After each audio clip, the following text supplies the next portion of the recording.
Well, many people turned to religion to help them cope in the days after the 9/11 attacks, and some even chose new faiths, including Islam. That may be no surprise, since a quarter of the estimated 6 million Muslims in the United States are converts. Delia Gallagher looks at two people who chose that path. وأشهد أن محمد. Alison Poole says this phrase 3 times in Arabic أشهد and then in English. there is no God but God. And I bear witness that Muhammad is the messenger of God. is the messenger of God.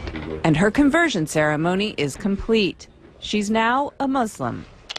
Moments later, she'll marry Sammy and become Alison El Gamal. But Alison, who was raised a Southern Baptist in North Carolina, says faith, not marriage, made her want to become a Muslim. I think for a long time I've been looking for something. There's been like a piece missing. Always one little thing that maybe wasn't right. At a ceremony marking the Muslim holy month of Ramadan, she explained why Islam appeals to her.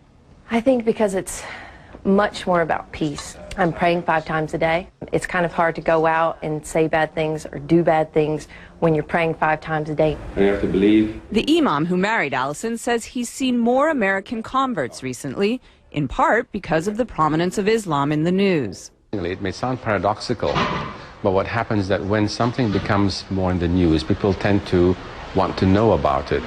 Alison says she was already on a spiritual quest when she began to hear a lot about Islam post 9/11.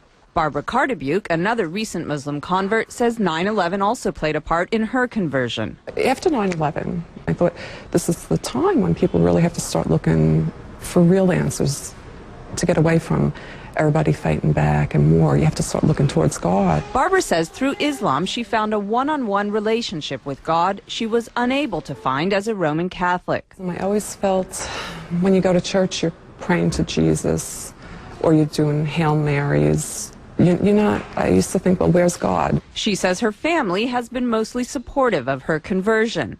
Alison says her family is completely behind her decision, but occasionally she's reminded that not everyone is. I was walking around down near the World Trade Center, and this woman walked by and she said, "I want to just go bomb those Muslim bastards."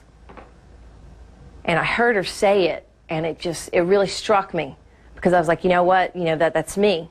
This is something that's brought me a peace that I've never known. And it's still so misunderstood. It's a choice she's proud of and says she'll keep for life. Delia Gallagher, CNN News.